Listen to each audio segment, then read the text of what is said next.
الحمد لله والصلاة والسلام على رسول الله.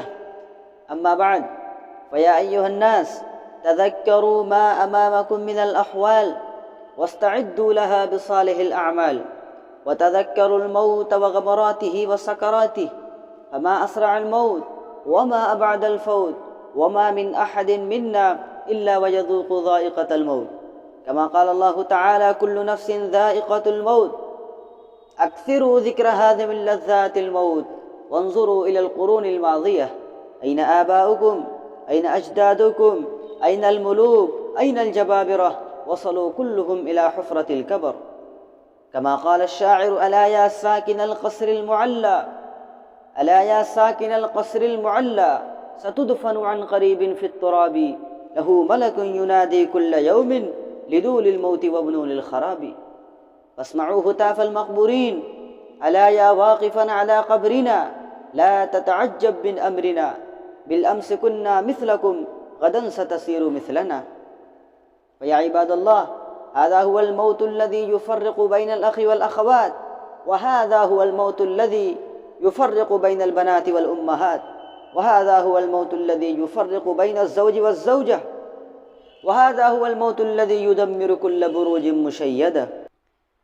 وكيف بكم عندما تأتي ملك الموت وأنت تكون وحيدا، والناس حولك، وأولادك حولك، وزوجتك حولك، وأنت تنظر إليهم وهم ينظرون إليك، كما قال الله تعالى: فلولا إذا بلغت الحلقوم وأنتم حينئذ تنظرون.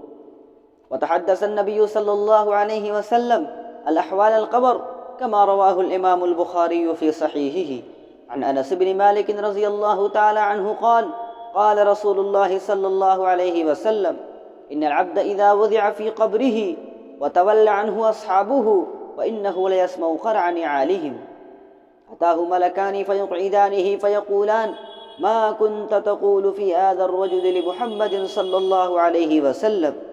وأما المؤمن فيقول: أشهد أنه عبد الله ورسوله، فيقال له: انظر إلى مقعدك من النار، قد أبدلك الله به مقعدا في الجنة، فيراهما جميعا.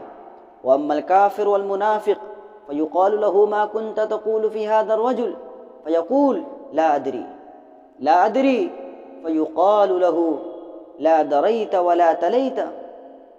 ثم يضرب بمطراق من حديد ضربة بين أذنيه فيصيح صيحة فيسمعها من يليه غير الثقلين.